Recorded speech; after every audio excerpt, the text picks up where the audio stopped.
Hi, friends! We hope you enjoyed our version of Carmen from 2016. I can't believe it's been 5 years. Again, my name is Danielle Wright. I'm the executive director and founder of MODO. We also have two incredible guests, and I'm so honored. We have Jessye DeSilva, who you just watched perform Carmen. So welcome, Jessye. And if you remember from our live performance, we have our artistic director, Steve McGhee. Hi, friends. Hello. Hi. Hi, I'm so grateful and so happy to see you both. Same. Yay. We're waiting for people to trickle over, and I'm just gonna stick a little thing in the comments for them to post their questions here. Yeah, so while I'm doing that, let's go ahead and maybe have a little update or info from Brian about Jessye, about the your experience portraying Carmen. Sure. So just I guess memories and stuff like that. Yeah, we'll take it all. Yeah, I mean I think for me it was a really interesting time in my life, sort of on top of just the kind of milestone of performing a role like that. I think that at the time I was I am non-binary. My pronouns are they, them, theirs. And at the time when you asked me to do this, I was not yet out as non-binary, and I was still sort of going through a journey of trying to figure out my relationship to my gender. And I think that this show really helped me to explore what gender meant to me and what femininity meant to me and what strength meant to me. And so I think that no one really knew at the time how special it was for me. But it was it was quite the experience. It was also just sort of such a big artistic undertaking to sort of try on this kind of iconic role. And, specifically being someone who wasn't, an assigned female at birth, mezzo soprano with a big old honkin' dramatic voice. It was hard not to feel like I had something to prove, but I think that you both really helped to ease a lot of those fears and to sort of help me feel like I had something unique to share in this role. So Oh my goodness, so unique. I still hear in my mind's ear when I hear Carmen, I hear your Carmen. that's amazing. Thank you. Yeah, it's yeah. Steve, you had jumped in there. What had you had commented while Jessye was speaking? I'm sorry. I just wanted to say what a role to explore and to sort of get to experience some of those to do while you're on this journey. It's incredible. It is, and we're so grateful to have been a part of that journey.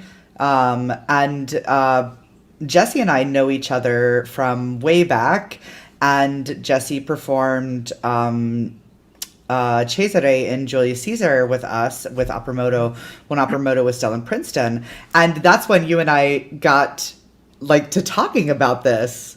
Yeah, and I was like, it never left my brain from that conversation of I'm gonna need to see Jessye perform Carmen. And then after that happened and I moved to Detroit, and Orange is the New Black came out. And I was like, oh my gosh, number one, what an incredible show. Number two, what great representation of queer excellence is on that show. And I was just I was like, this is how I can align those things to be able to bring you in to showcase that gorgeous performance that you did. So yeah, I just it's I remember too. I remember even when we were doing Chase Today, I remember I remember coaching like butchness in that role. and and I Because who remember better to teach you than me, right? and I remember saying it again to you, like at that point, you know, this was years before I sort of really started finding the words to talk about my gender identity. But I remember saying to you at the time, I was like, you know, playing this like leading male almost feels more like drag to me than than the idea of playing a woman. And that was, I think, part of our conversation about Carmen was that I was just like, you know, I feel this kinship with this character, with this woman. And I was like, you know, like I can't explain it. But then I also was like, you know, thinking about the idea of how Carmen's identity as a Roma person was sort of fetishized and exoticized, and I was thinking of, you know, like what are some other sort of marginalized identities today that for whom that is often the case, of this sort of this line between being folks being this line between hatred and fetishization, and what that would mean for the character. And I think, you know, I think I did not have the most. I didn't have the way that I think I spoke about it initially was kind of problematic. So thankfully, a couple years went by for both you and I to kind of marinate on a way to make it, I think, a little more of a representation that kind of honored people's experiences. But yeah, yeah, memories. Sorry, this is like literally like the first time that we're even talking about this. No, I since love we it. did the show, so I Yeah. feel like it's all like coming back. It's all coming back. It's all coming back to you now. Yeah, the and then the work that we got to do with the Ruth Ellis Foundation, or sorry, Ruth Ellis Center, to pair with them to go through trans identity training, and it was like, right, it was so fortuitous, right? I think both of you remember, it was like at that precipice of there were so many Black trans murders at that time, and it was just like I was like, okay, yes, because you know, like, people question anytime you make adjustments to a classic, right? And I was like, that's what Steve and I have always tried to hold to the core of us, is this making opera relevant, and making that relevant. It was like, I was like, yes, okay, thank you, universe. You have affirmed that we are reflecting what is in current society, and we are showing what people need to see to be able to learn, grow, and evolve, and be inclusive and lovely together. So it was a big thing for us, you know, to be able to do that. So I was so grateful. We did have a question about the sound in spaces like the Jam Handy where we performed, and how we work with that and around it as opera singers. I think that when Steve and I go to do found spaces, since MODO is kind of known for that, we like, that's besides like the aesthetic of the space, that's the second thing I do, is I check the acoustics, you know. And as soon as I walk in as a trained singer and teacher, like I just know what the acoustics are going to work or not, right? And then we have to then figure out, Steve and I don't want to speak for you, Steve, you can jump in anytime, about, you know, how are we going to then balance the singing with a keyboard if it's a found space, or are we going to bring in a piano, or are we going to have a piano and supplemental? So the Jam Handy, though, has incredible acoustics, and we've never really had to worry about it there. I would say probably the most difficult space we had was not difficult, but like hard, the most hard space we've had to navigate was the Scarab Club. Somewhat, yeah, probably especially because we did it on 2 different floors, and so there was moving of equipment and stuff. But Steve was a trooper, like at intermission. Here, everybody had their thing to grab between Act 1 and Act 2 to get the keyboard and all its accoutrement upstairs. while the audience was trying to do the same. Yeah. Right. The Jam Handy, for those who don't know, was I think, correct me if I'm wrong, Danielle, that used to be a film stage for the audio industry to film commercials or yes, that sort of thing. And so, and the owner stripped back a lot of the soundproofing that was in place, and so it was just this raw brick with a very hard wood floor, and then a high ceiling that has a couple of skylights in it. And so there's a little bit of and I think the ceiling, if I remember, is wood. So there's some interesting reflective surfaces, but there's still like straight corners and walls and stuff. And so we had to make sure, as you always do, that acoustically the voices are going in a direction that's going to be able to allow the audience to hear. And that's just a function of good training and good direction. Great. And then how many folks did we have in this orchestra for Carmen again? I think there were 4 players besides myself and my associate John at the piano. So there was a violin, cello, flute, and clarinet. Gotcha. And then keyboard, yeah. That was interesting to find the balance because the Jam Handy is such a live space. If we had any more instruments in there, we would have had to figure out a different configuration. It was kind of neat being somewhat within the action, so that we could see, and probably the folks at home, I don't know if they could see this on the video, but at any point, but there is a conductor sort of sitting in the very front row of the audience that's helping the singers get coordinated with the orchestra. So it wasn't me, I was at the piano. And I was lucky to have some great assistance. So, yeah, that was great. That was the first time that we had different conductors besides you come in. Yeah. Right. And then we had Ariane come in for Falstaff, right. But that was our first time. We had 2 incredible assistant music directors, JJ Peirce and Matthew Abernathy, right. And that was a great way to start that beautiful relationship with both of those humans. Yeah. Exactly. Yay. I love great humans. Jessye, you have done this like incredible new album, right? Don't you have an album out? Yeah. So would you mind to tell us a little bit about it? Sure. Yeah. Well, a lot has happened in the last 5 years, I think, with my own also my like artistic identity, and I'm not really singing very much opera anymore, but I've been writing my own sort of folk rock, whatever you want to call it, singer-songwriter stuff. So I released an EP in January called Hover. It was sort of the result of a big crowdfunding campaign, which was my first time doing that on my own. So it was truly like a labor of love. And it was the first time that I had some other stuff up on Spotify that was more DIY.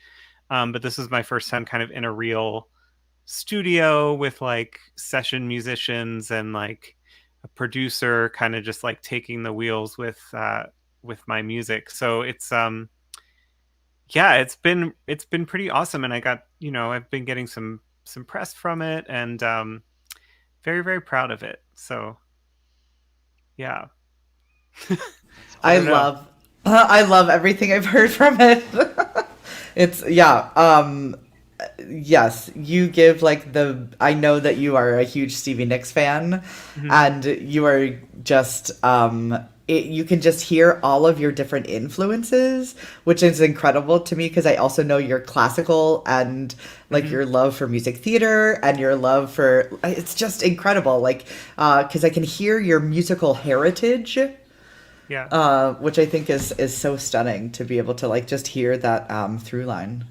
Yeah, it's really interesting because I think like it's cool to hear what people get out of your music, because I know that I have specific influences in mind when I'm writing that aren't always like the musical theater or, you know, the Bach or that stuff, but people still will say like, "Oh, I hear that stuff in there." Even though, you know, that wasn't, you know, even though in my mind I was more thinking like Stevie Nicks, Brandy Carlisle, Hosier, kind of like roots rock stuff. So, um, yeah, I think it's been a really interesting journey because I also started out, you know, when I was in high school writing my own stuff. I didn't really ever set out that young to be doing opera or classical music. I sort of found it along the way in college. And so there's kind of the, and you know, and teaching as well, teaching musical theater, that's also kind of like a return to stuff I did in my youth. So it's just life is a funny thing. And you know, and now, and it's just funny because I haven't thought about you know, with the release of the album, I haven't been thinking a whole lot about like my operatic and early music roots, and then this sort of opportunity came back, and now I'm like, gosh, I really kind of miss like singing up there and doing that stuff too. So, you know, who knows, maybe I'll make another another return. Please, please let it be with us. I mean, if it's gonna be with anyone, it would be with you, y'all. It's well, thank you. And thank you so much for sharing that, because I think too the it's interesting when we focus, like I've been working so much with my music theater students too, and supporting them. And then it's like, I forget how much I love choral music and I love and miss choral music, you know, and I am definitely not the early music human that you are. I enjoy it, but that's not necessarily my voice type. But it's, I'm missing like so many different kinds of genres that I was able to like dig into. So I can't wait until we're all ready to be together again in a way that is safe and welcoming for everyone. I have done so much talking. Steve, would you like to say anything in here? I'm so sorry. No, it's okay. I'm interested. I'm listening. I'm enjoying all these updates. So thank you for sharing. No. What was your favorite? What was your favorite part of Carmen, Steve? Every time we did the show, whether it was a run through or performance, it took me to a really cathartic place at the end where I just kept thinking, "Don't do it, Carmen. Don't re-engage. Just walk away." And you know, I could go on and on about my feelings about how the end of the show could be interpreted and kind of what I wish would have happened instead of Carmen dying. But it was, every time it really was a dramatic thing. And you know, as an artist, I look back at this recorded performance and I think back at things. I'm like, oh, I wish I could fix that and I could go and do these things. But I remember every time it took me to that great place, and that was thrilling. So especially because I got to be a part of it, and that it kind of the energy comes through you as you're performing too. So I am very proud and very pleased with everything that we got to do, and it feels like it was both longer than 5 years ago, and that it could have been. I mean, I feel like we could jump back into it if we had to, you know. Totally. A lot of memories, really strongly. I mean, just pulling out that score and looking at it's really great. So Remember when we took it to New York? I do. Yep. We did a road trip. I got contacted by Franklin Stage Company in Franklin, New York, and they were celebrating their 20th season, and they wanted to open their season with something dynamic. And that was really cool because like we literally just like packed a van and had, you know, people meet us from, you know, up north already there in that area. And then we got access to like first chair players from the Glimmerglass Opera because they were there for the opera to start. So we had like these like top notch players, and then the set was teeny tiny. And to thank God for Jeremy, and they were just like, Jason just like made it work. We had to like scale it down. We were like having to set up those backstage in those like weird attic spaces. Yeah. And the top floor where we rehearsed was an old Masonic temple. It was crazy. It was really cool though.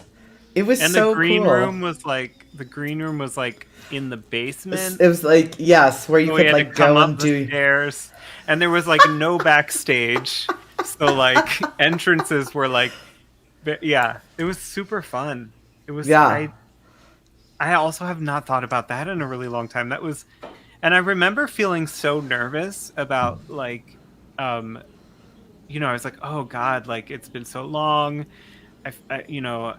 Do I have to relearn the role? But I remember we just all kind of fell into it so beautifully, and honestly, like made new. I felt like part of me was almost like, oh, I wish we had filmed that one too, because I felt like I made all these new discoveries with the character and with the piece. I mean, like you do every time you revisit something.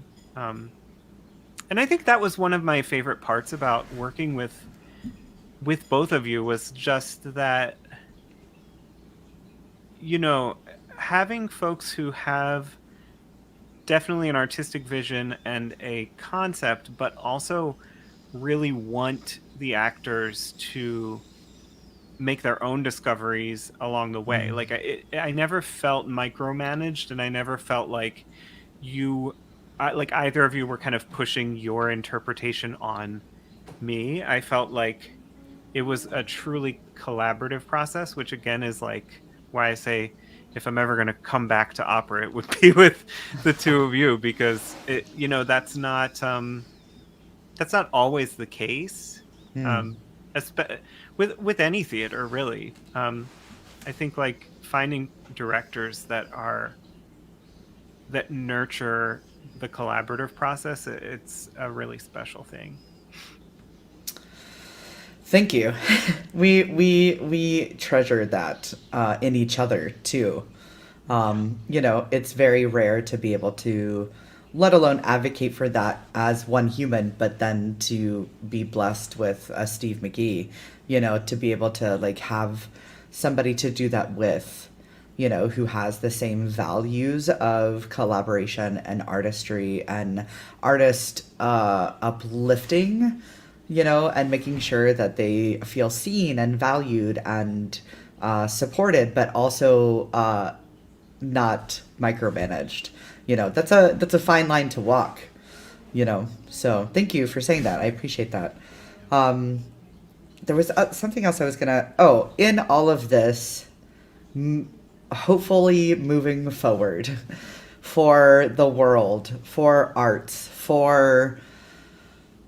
There's so much healing that we all know needs to happen, and so much growth and learning, and inclusion, right? And as a queer human myself, like I've been a gender bendy person from forever, and for roles, and I don't even want to like have to say it like that anymore. I just want to be like, I want to sing this role. and then I want to figure out how to do it and how to not make the line suffer or like the base of it suffer. Like that is one thing that Steve always worries about when I'm like trying to gender bend everything, and because like musically it still makes sense, we have to still have like the baseline of things to be there. And so I just hope that we're able to like keep doing this and like paving the way for gender inclusion, gender nonconformity, gender YOLOing. Like we just need to be able to continue pushing and being on the precipice of this. And like that's something that I'm so grateful that you really helped me be able to find that in a succinct way, and that we had that trust together to embark on that together. So I'm very grateful. Yeah, I mean, me too. Like I've spent all week thinking about y'all, because again, and just thinking about how grateful I am for the experience, and how it's one of those kind of artistic experiences that I always come back to in terms of kind of like making, not to sound really cliche, but like, making me sort of the artist I am today. Wow. So I have a random question. I have a random Yeah, please. Carmen question. Because I was thinking about when Steve was saying, every night, the catharsis, but also the sort of terror every night at knowing what's going to happen. Would it be like, would it be total sacrilege to have Carmen kill Don Jose at the end? Like, I've thought about this so many times, particularly with the idea of taking queer and trans narratives and always making them tragic and always making the person die at the end. And Right.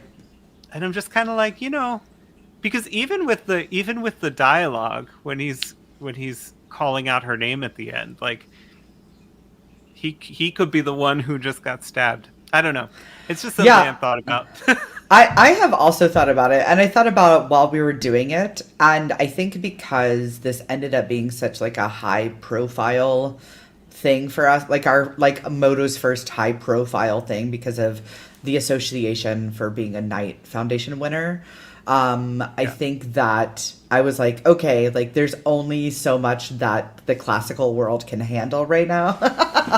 But I have actually also thought about that because like I think it would be like an amazing like even like sight gag where you think that Jose is gonna kill Carmen and that at the end Carmen walks up and Jose is the one with the harm.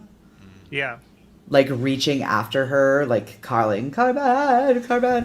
Like I think it would be a stunning way to flip the script. And I don't know if I'm actually the first person to think of this because I remember looking up a bunch of,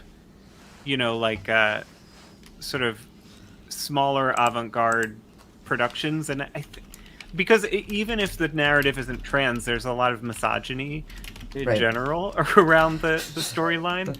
And so I think it's a way to kind of reclaim that and get the sort of where the toxic masculinity doesn't win at the end. Yes. I don't know.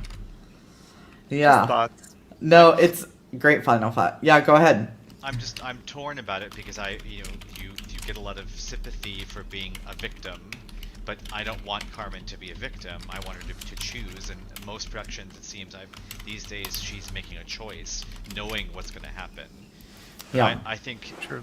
I think there's a way to have all those feelings and expect a certain ending, and as you say, Danielle, with a trick of theater, have that change. I think that would be a really interesting ending, and it would also cast the last page of music in a totally different light. And I think you'd get an interesting reaction from the crowd, possibly gas, possibly cheers of "Go Girl" or something. Yeah. It would be really, really interesting to try that out sometime.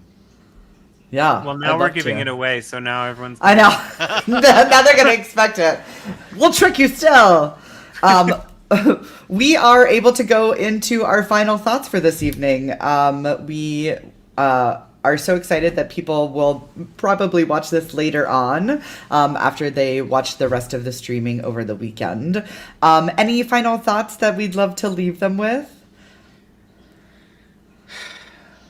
Gosh. Well, I think that there's a lot of talk in the past year about the place of opera in our 21st century society, and there have been a lot of instances where there have been people who have been propped up, and where there are questions of, do we still need to do this piece? Is this piece perpetuating more harmful narratives around people? And I think that the beautiful thing about what you folks do at Opera MODO is that it's not just about trying to be provocative and jump on a trend to make it relevant. It's also about confronting some of what is problematic in some of these old pieces and questioning, why is this a masterpiece? And is there a way to sort of honor the thing that we love about it, but also tell stories for people who aren't just, cis white folks that are often showcased in these shows. So I think that's just something that I've been sitting with again all week since you asked me to join this, is just how grateful I am that there are people out there like you doing this, because there are some days where I actually question, like, should opera, people, there's always that question of, is opera dying? Is opera going to survive? And there are some days where I feel like, do I care? But you all make me care, because I think you show what it can be and how it can still be relevant and even a form of activism in a way. So those are my final thoughts. I'm talking too much. I'll let you know. I love it. Thank you so much. Yeah, we are actually, this will be a great time for us to talk about it. We are working on our new version of Don Pasquale, which will feature 2 casts. One is all male and one is all female. And it deals with millennial boomer, it deals with cis, trans, BDSM, like runs the gamut. Yes, we're super excited. Because again, like I agree. I think that, I never had kids. I never wanted kids because MODO is my kid. Like I wanted to impart my knowledge and do change through this, right? And it is my activism. It is how I reflect my activism through the world. And I believe Steve agrees with me, maybe. No, I definitely would agree with you. I would say, because I think about the same thing that Jessye, that you brought up about opera. Is it dying, or should it maybe? And I think about the amount of energy it takes to do an opera, and money and time and effort, which is much the same thing as energy in some cases. And we found ways to make it work with, I think, a lot less of those things, but without any less interest in making it effective. And that's the part that is always the balance, is trying to find a way to make it, to put all that effort to as efficient of a use as possible to make it effective still, but on a different scale of maybe budget and human interaction and effort. And I think if you're going to do it, there has to be a good reason, as opposed to just provide another glittering production of something, which glittering is lovely, and sometimes it's wonderful just to get to hear live voices sing something, but that's not enough for, I think, Danielle and I most of the time, especially if it's not a new work or a work that particularly speaks to us and the folks we call our community that we get to work with and perform for. So it's a lot of human power. No mics, generally no. The technology is pretty low key, and it has to really speak to us, and then that human effort, that group effort, can really shine. And I think this is a perfect example of, to me, why opera does have a place, because that was some singing. From you specifically and from the whole cast, and really making that impact. And again, the audiences and myself too, I think the whole cast as well felt it every single time. And that is something that especially now, as I think, treasured and wanted. We just have to make sure it's purposed for good, and as opposed to just propping something up. Yeah. Thank you for all those wonderful thoughts from both of you. Yeah, you too. Beautiful words. Okay, I think that's us. That's it for tonight. So thanks everyone for joining us. We're so grateful that you were here to enjoy Opera MODO and Freep Film Festival Opera Captured on Film tonight, featuring Carmen. Have a good night.